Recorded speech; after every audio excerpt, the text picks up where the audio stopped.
हरिओम। हमारा स्वास्थ्य इस बात पर निर्भर नहीं करता कि हम कितना खाते हैं, कैसा खाते हैं, किस समय खाते हैं, बल्कि इनका अपनी जगह महत्व होते हुए भी हमारा स्वास्थ्य इस बात पर निर्भर करता है कि हम कितना अच्छा पचाते हैं।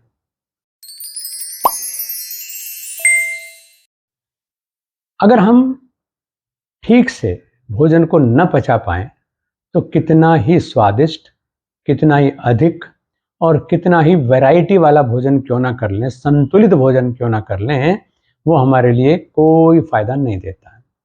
और उससे भी आगे एक चीज है कि हम कैसा उत्सर्जन कर पाते हैं, क्योंकि अगर पाचन ठीक होगा तो मल त्याग क्रिया सही होगी। पाचन बाधित होगा या पाचन गड़बड़ा जाएगा, पाचन संबंधी रोग हो जाएंगे, तो फिर हमारा उत्सर्जन भी बाधित होगा। हम सामान्यतया खान पान की तरफ ध्यान देते हैं जो जागरूक लोग हैं, बाकी तो बंटा ढार हुआ है। खाने में बस अनाप शनाप कुछ भी, कितना भी, कभी भी खाते रहते हैं और चाहते हैं ये कि हमारा हेल्थ जो है एकदम टनाटन रहनी चाहिए। ये ऐसा नहीं चल सकता। जो हम बोएंगे काटेंगे वही। एक मोटी सी बात कही जाती है कि सर्वरोगा मलाश्रया। ये आयुर्वेद का सिद्धांत है कि सारे रोग मल में स्थान पाते हैं। अब मल को अगर हम जमा ना होने दें, कंपाइलेशन ना होने दें, मल किसी भी जगह क्यों ना हो, आंतों का मल अपनी जगह पर है, वो बीमारी करेगा। विचारों का मल, सोच का मल, गंदी सोच, वो अपने आप में एक ऐसा मल है जो सब कुछ ठीक होते हुए भी हमारे जीवन को बिगाड़ देगा। और कर्म का मल तो आप जानते ही हैं कि अगर हम अपने कर्म को अच्छा नहीं करते हैं तो हम बीमार हो जाएंगे, दुखी होंगे। इसीलिए धर्म में हम लोग, कोई भी धर्म हो, उस धर्म में हमें सिखाया गया कि हमें मन वचन कर्म से शुद्ध होना चाहिए।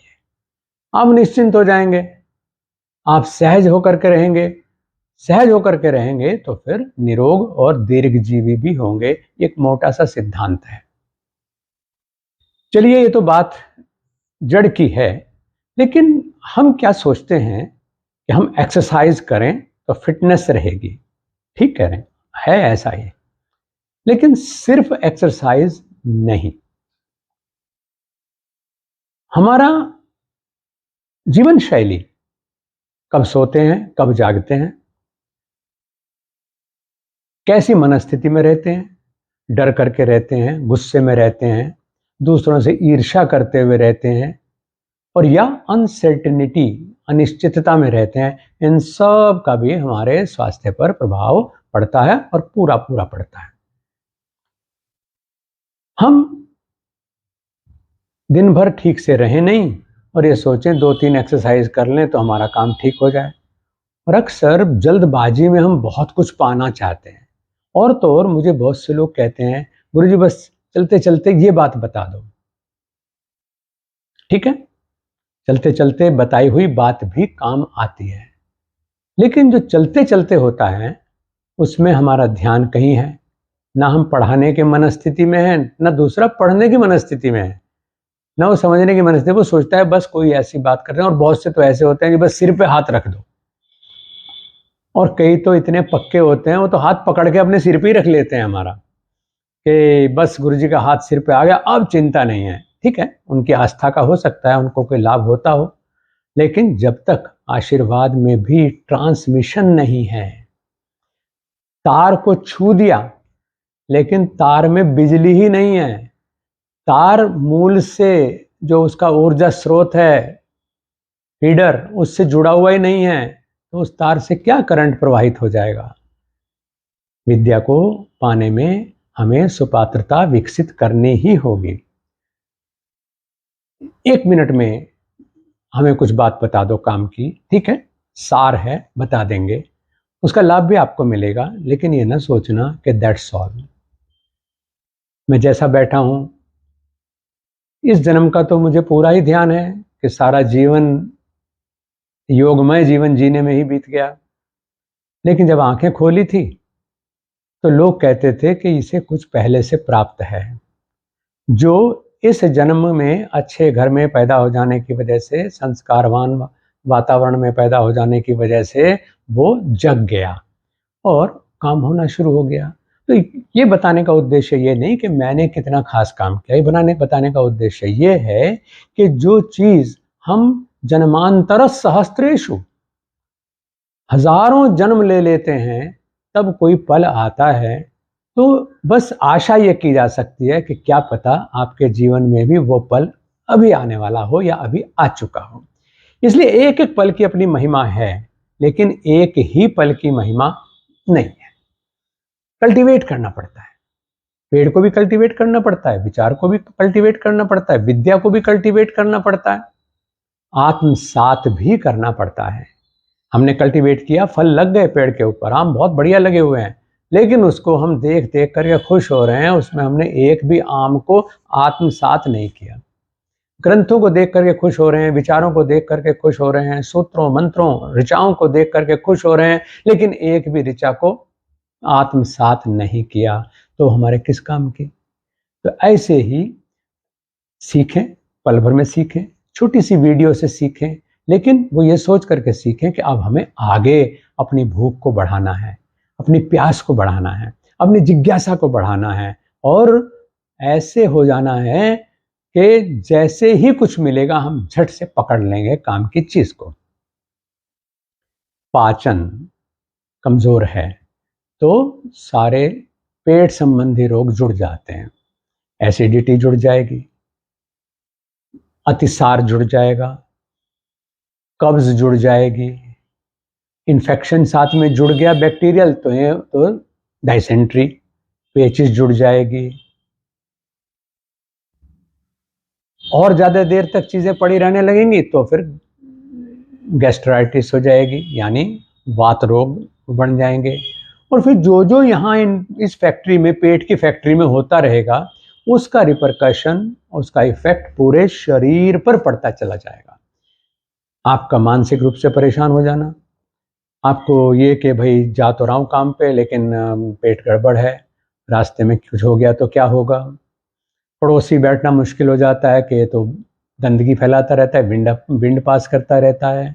ये सब चीज़ें ऐसी हैं जो आपको भी परेशान करती हैं, आपके स्वास्थ्य को परेशान करती हैं, और आपके आस पड़ोस को भी परेशान करने लगती हैं।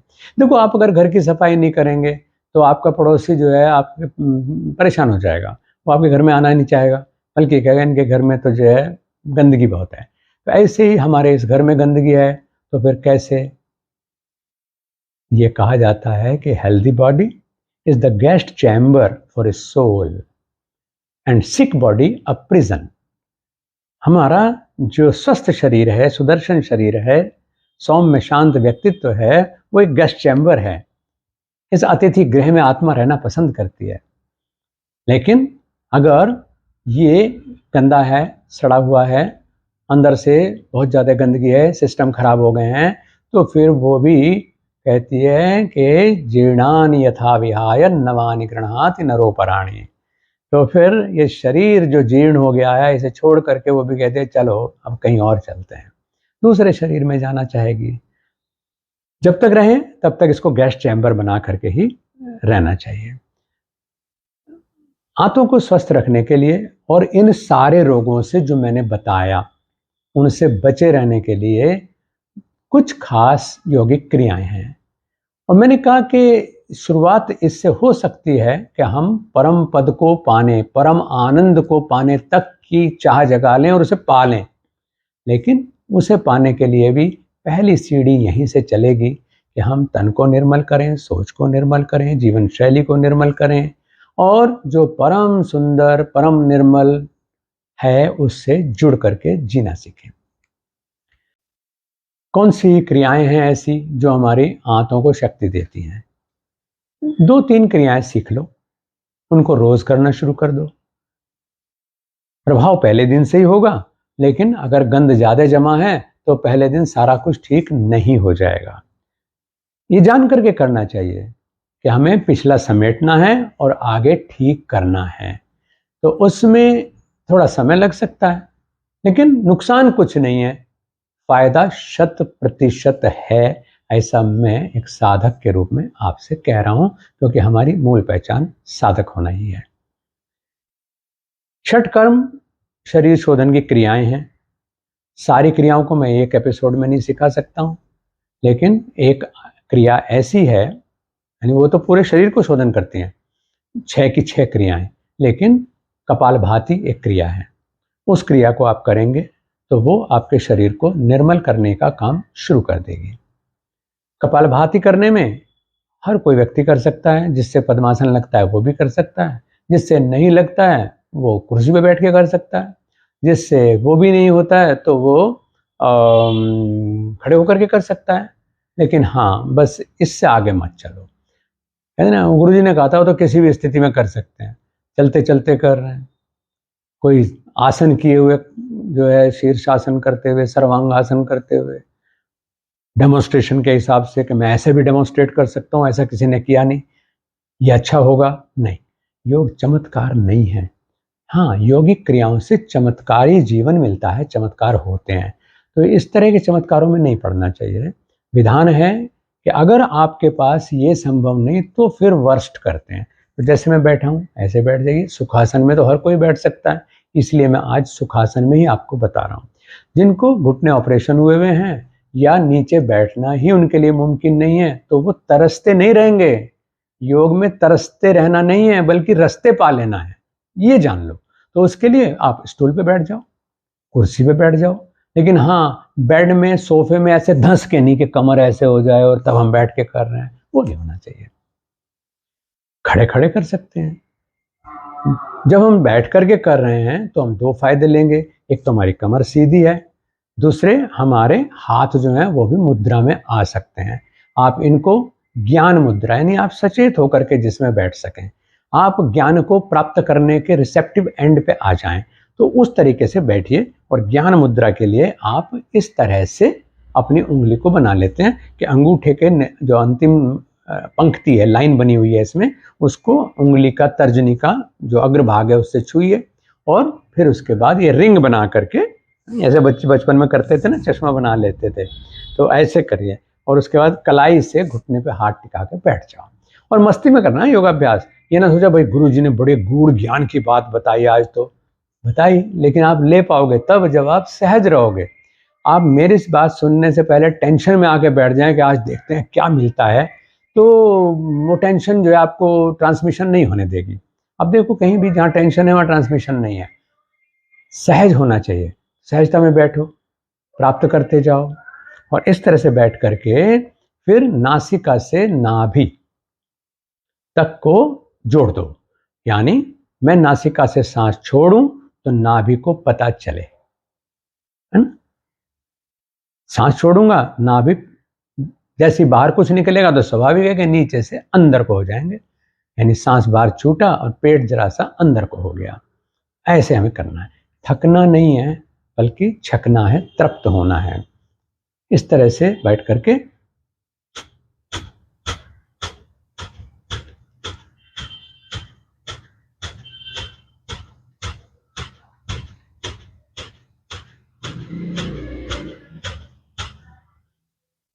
ये वाला जो तरीका है, क्योंकि कपालभाति के भी बहुत सारे रूप हैं, मैंने बहुत सारे एपिसोड्स में आपको सिखाया। और फिर भारत योग जो मोक्षायतन योग संस्थान की देन है, भारत के मूल योग को स्थापित करने की, उसमें इसके प्रकारांतर समझाए गए हैं। उसमें आपको बताया गया है कि हमारे विभिन्न आचार्य, विभिन्न शिक्षक इन चीज़ों को ढंग से आपको बताते हैं कि कपालभाति किस लाभ को लेने के लिए किस प्रकार की जानी चाहिए। तो जो पेट संबंधी मामला है उसमें जैसे मैंने बताया, बस ये वाली कपालभाति करनी है।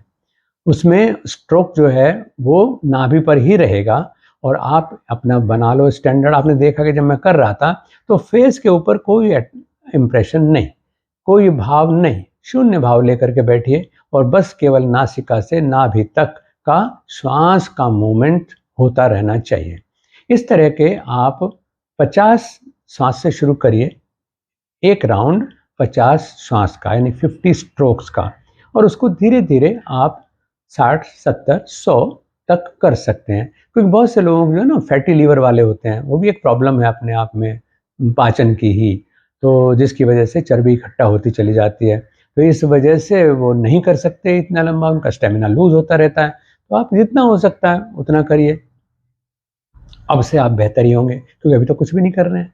तो इस तरीके से करना। और 50 सांस होने के बाद, यानी 50 स्ट्रोक्स होने के बाद 51वां सांस पूरा बाहर छोड़ दीजिए और नाभि को पूरा अंदर सिकुड़ जाने दीजिए। महसूस करिए कि सांस पूरा छूट गया है और नाभि अब मेरी पूरी अंदर दबी हुई है।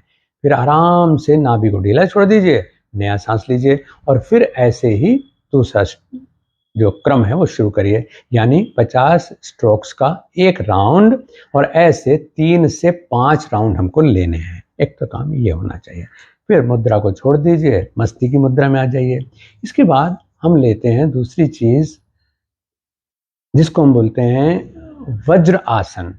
अब एकदम से क्या होता है कि क्योंकि घर में आपने नीचे बैठने के साधन सब हटा दिए, तो उससे आपको वज्रासन कठिन लगने लगा। पर कम से कम अपने बच्चों को तो सिखाओ, नौजवानों को सिखाओ। आप अगर बड़ी उम्र में आ गए हैं, आप वज्रासन में नहीं बैठ सकते हैं, तो मैं उसका विकल्प भी अभी बताऊंगा, फिर हम वैसे करेंगे। तो वज्रासन में बैठना बहुत जरूरी है।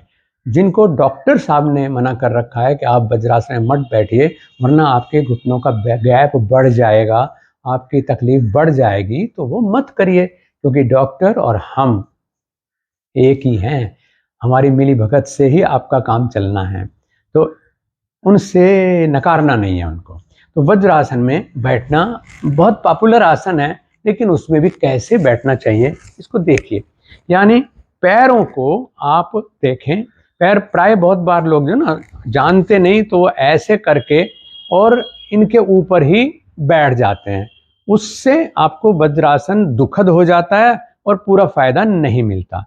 तो इसलिए वज्रासन के लिए पैरों को इस प्रकार से खोलें कि पंजे नजदीक हों और एड़ियां खुली हुई हों। ठीक है, इस तरह से होना, और फिर धीरे से इनके ऊपर अपने आप को बैठा देना। ये स्थिति है वज्र आसन की पैरों की तरफ से। तो जब हम इस तरह से बैठेंगे तो आपको पैर तो आपने देख ही लिए कि किस तरह से थे। तो अब आगे हाथों की स्थिति है। तो अपने हाथों को ब्रह्मांजलि मुद्रा में बैठने को तो ऐसे ही बैठ सकते हैं। जो रक्त के संचार का काम है, जो आंतों की तरफ ब्लड सर्कुलेशन बढ़ेगा, पाचन मजबूत होगा, वो इतने से भी होगा। आप ऐसे बैठ के, बहुत लोग कहते हैं कि भाई टीवी देखते हुए चाहे ये कर लो वज्रासन, सही नहीं है बात। क्योंकि टीवी देखते हुए जब आप बैठेंगे, आज शरीर से तो बैठ गए, ब्लड सर्कुलेशन भी इधर हो गया, लेकिन आपका ध्यान अगर आंतों पर नहीं है तो वो बिल्कुल ऐसा ही है कि बच्चे को सामने बैठा लिया, किताब उसके हाथ में दे दी, हम उसकी तरफ से ध्यान हटा करके बैठ गए, तो फिर वो भी ध्यान कहीं और ले जाएगा। ऐसे ही हमारे जो सिस्टम हैं वो जागृत होते हैं हमारे ध्यान के द्वारा, कि हम अपने सिस्टम की तरफ ध्यान रखें। तो खाना खाने के बाद बैठें वज्रासन में, कोई दिक्कत नहीं है, क्योंकि खाना खाने के बाद ये अकेला आसन है जो किया जा सकता है। इस बात को मैं आज से नहीं, 60 साल से 65 साल से आप लोगों को बताता आ रहा हूँ, और उसका परिणाम ये है कि आज अधिकांश लोग हमारे इस काम को कर रहे हैं। क्यों बताते हैं, कोई बात नहीं, गुरुजी ने भी कहा कि आप इससे खाना खाने के बाद भी कर सकते हैं, या वो अपनी तरफ से भी आपको बता दें कि हाँ ऐसा कर सकते हैं। ठीक है, कर सकते हैं, लेकिन इसका मतलब ये नहीं कि हमेशा हम खाना खाने के बाद ही करेंगे इसको। ये जो कर सकते हैं, तो आप दोपहर को अपने ऑफिस में हैं, अपनी शॉप पे हैं, फैक्ट्री में हैं, घर नहीं आ सकते हैं, लंच आपको वहाँ हो गया, तो आप घूमने भी नहीं जा सकते, आप वहाँ लेट करके आराम नहीं कर पा रहे हैं, लेकिन आप अपने आसन पर तो बैठ ही सकते हैं थोड़ी देर के लिए, पाचन अच्छा हो जाएगा आपका। तो वज्रासन में बैठना है, और उसमें हाथों को मैंने कहा चाहे ऐसे रख लें, लेकिन ब्रह्मांजलि मुद्रा में अगर आप रखेंगे, क्योंकि ये अनुकूल है आसन। बहुत होगा ना पद्मासन में मान लिया वज्र ब्रह्मांजलि लगाएं, तो पद्मासन में ब्रह्मांजलि लगाने से ब्रह्मांजलि उनकी तब लगेगी अच्छी जब वो कमर सीधी होगी और गोद जो है संतुलित होगी। एक घुटना ऊंचा उठा रहता है, एक पैर जो है पूरा चढ़ा है दूसरी थाई पे, एक नहीं चढ़ा है, तो वो तो अभ्यास का समय है, तो उस समय मुद्रा जो है वो मुदिता देने वाली नहीं होगी। तो इसमें क्योंकि पैर मुड़े हुए हैं, गोद बिल्कुल तैयार है, नाभि से नीचे आप इस तरह बैठ सकते हैं कंधों को शिथिल छोड़ करके। ब्रह्मांजलि मुद्रा लघिमा देती है, आपके अंदर जो मैल जमा हो रहे हैं वो निकलेंगे, आपके शरीर से भारीपन कम होगा, खत्म होगा, और आप इन ए फीलिंग ऑफ लाइटनेस रहेंगे।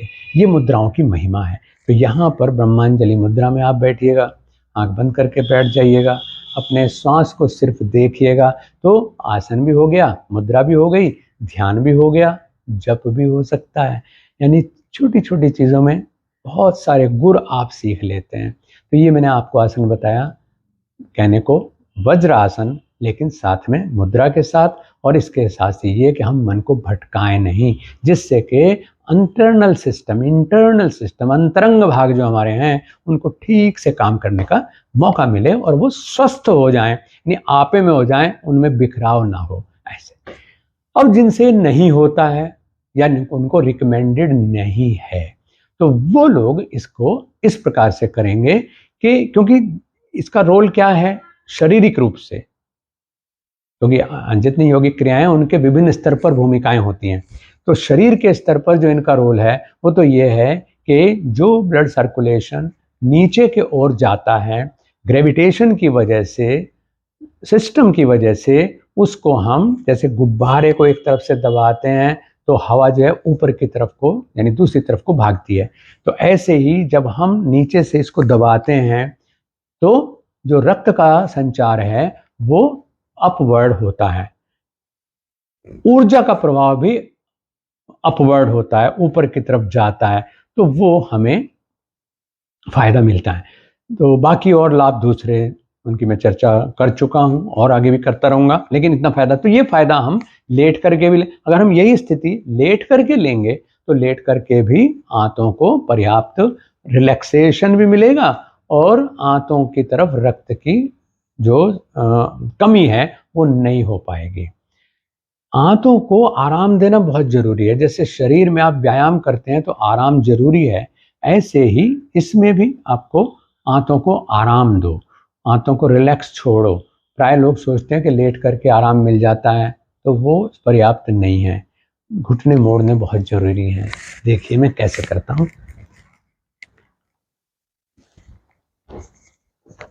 और व्यायाम भी जरूरी है, दोनों फायदे होंगे इसमें। तो पेट के अब इसमें हम कमर के बल लेट जाते हैं और मस्ती में लेटिए। ऐसे लेटने के बाद आपको लेना है मॉडिफाइड द्विपाद पवन मुक्त। मॉडिफाइड द्विपाद पवन मुक्त यानी उसमें विकल्प है, और विकल्प क्या है कि हम इसको मोड़ेंगे तो सही, लेकिन घुटनों को शार्प बेंडिंग नहीं देंगे जो कि डैमेजिंग हो सकती है, तो वो नहीं करेंगे। आराम से पैर को ऐसे मोड़िए घुटने से, इससे क्या होगा, पेट रिलैक्स हो जाएगा। पेट को रिलैक्स रहने दो, जरा देखो, आप छू के देखो कि सीधे लेटे हुए थे तो इस पे तनाव था, लेकिन अब हमने जब पैर फोल्ड कर लिए तो ये सब बिल्कुल सॉफ्ट सॉफ्ट हो गया, सारा का सारा पूरा रिलैक्स है।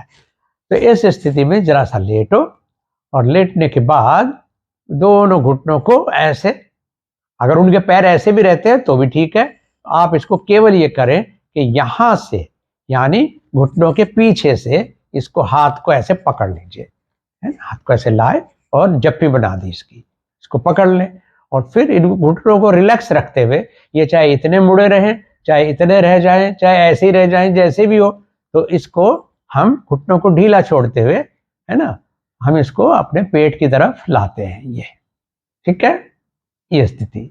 और यहां रुक करके चेहरा भी उठा ले और श्वास चलता रहे, ऐसे रुकेंगे।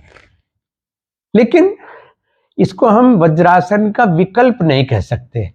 विकल्प कब होगा, यानी इस तरह हम अभ्यास करेंगे सुबह को तो ये वज्रासन का फायदा देगा। आंतों को विंड से मुक्त करेगा, मल के अवरोध को ठीक करेगा, यानी मलावरोध नहीं होगा, कॉन्स्टिपेशन नहीं होगा, संग्रहणी नहीं होगी, उसका में हमें फायदा मिलेगा। लेकिन अगर सोचते हैं केवल वज्रासन का लाभ लेना है तो फिर इतना मात्र करें, क्योंकि वज्रासन की स्थिति में भी आंतें रिलैक्स रहती हैं, उधर सिर्फ रक्त का परिभ्रमण जाता है। ऐसे लेटने पे भी आंतें परफेक्टली रिलैक्स्ड रहती है। मैंने वहां रिलैक्स्ड कहा था और यहाँ पर मैं कह रहा हूँ परफेक्टली रिलैक्स्ड, क्योंकि इससे ज्यादा रिलैक्सेशन आंतों को मिल ही नहीं सकता है किसी क्रिया में। तो उस तरह से इसको रोका, सांस चलने दो, उधर ध्यान ही मत दो, अपने आप चलेगा, बस ये देखो कि मेरी आंतें रिलैक्स्ड है। तो ये आपको वज्रासन का विकल्प है कि आप पैरों को मोड़ करके इस प्रकार से लेटें। आंतों को मजबूत करने के लिए एक बहुत जरूरी आसन है, क्योंकि जिस तरह की हमारी लाइफ स्टाइल बन गया, हम न दौड़ते हैं, न चलते हैं, न फावड़ा चलाते हैं, कोई मेहनत नहीं करते, शरीर है बस उसको हम पालते रहते हैं। पालते भी कहाँ हैं उसको, उसके बहाने से, यानी शरीर का उपयोग करते रहते हैं, चाहे वो भोग में करें, वो रोग में करें, वो पैसा अर्जन करने में करें, वो करते रहते हैं। तो उससे हमको उसका पूरा मेंटेनेंस नहीं हो पाती। तो आंतों के लिए जब हम व्यायाम तो करते नहीं, तो ये वाला व्यायाम करें। इसमें इसको हम बोलते हैं उत्तान पाद आसन। ये बहुत जरूरी है, यानी इसमें पूरा काम करने का मौका मिलेगा आंतों को। श्वास भरिए और श्वास भर करके दोनों पैरों को सीधा उठाना और इतना उठाना कि आप अपनी आंखों से उसको देख सको। जहां वो आपकी नजरों में आने लगे बस वही रुक जाना। ठीक है, जो मोटे लोग हैं वो 60 डिग्री पे ला करके देख पाएंगे, जो थोड़ा पतले पेट वाले हैं वो 35-40 भी देख लेंगे। दोनों के लिए ये स्थिति ठीक है। सांस भरिए और पैर को उठाइए और वही रुके रहिए। जब रुके हुए होंगे तो हमारी आंखें हमारे पंजों पर टिकी होनी चाहिए। एक बार देखें, हथेलियां जमीन पर हैं, सांस भर लिया है, अब पैर उठाऊंगा,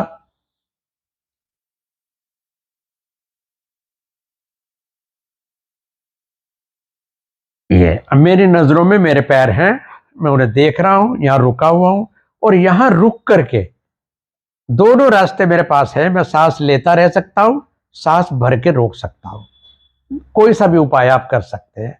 रुके रहिए, इसको देखते रहिए और जब लगे कि अब तो थोड़ा कंपन होने लगा है तब धीरे से वापस आ जाइए। शुरू में वैसे इसका अभ्यास आपको श्वास भर के ही करना चाहिए, तो उससे आपका एक मीटर बन जाएगा कि मैं कितनी देर रोक सकता हूँ।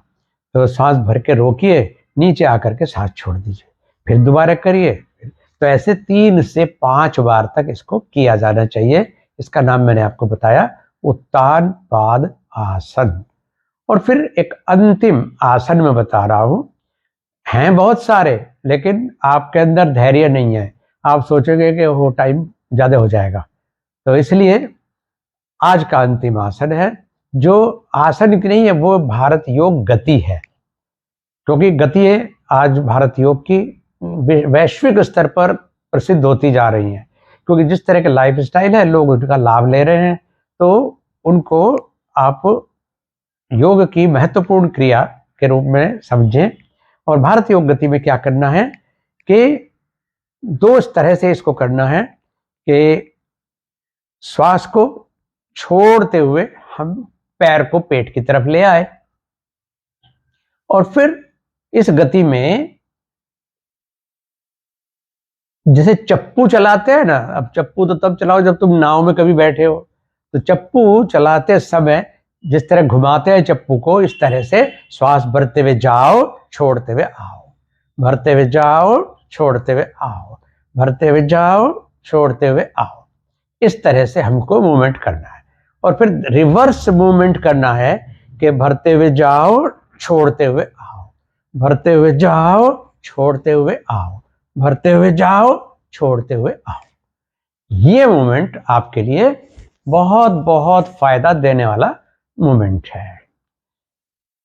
मूवमेंट है, मूवमेंट का मतलब ही गति होता है, मूवमेंट का मतलब ही गति है, यानी